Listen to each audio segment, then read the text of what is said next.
Free winter coaching campus boroughs पीर मोरका 30 डिसंबर 2024 ते पंहिंजे इख़्तिताम ते पहुतो। तरबियती स्पोर्ट्स कैंपस प्लेयर्स में 8 रोज़ तरबियत हासिल कई। महकमा रांद ऐं उमूर नौजवान सिंध तरफ़ां स्पोर्ट्स ऑफिसर उमरकोट परवेज़ मरी जी ज़ेर निगरानी ज़िला उमरकोट जे 3 मुख़्तलिफ़ शहरनि जे 5 अलॻि अलॻि हंधनि ते मल्ह जा मलाकड़ा, फुटबॉल, एथलेटिक्स, बैडमिंटन ऐं टेबल टेनिस गेम शामिल हुआ, जिन में 140 ॿारनि शिरकत करे तरबियत हासिल कई। कैंप फाइनल जे आख़िरी 8 रोज़ अंदरि 16 फ्री विंटर कैंपस में शरीक थियण वारनि पंहिंजा तासुरात ॾिना।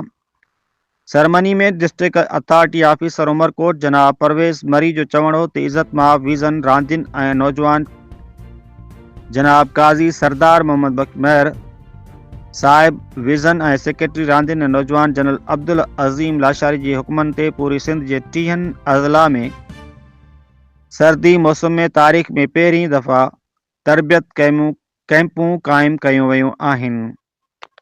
मौसम सरमा में तरबियती कैंप जो कामयाब इनकाद थियो आहे ऐं उमेद आहे ही कैंप मुस्तक़बिल में पिणु थींदा।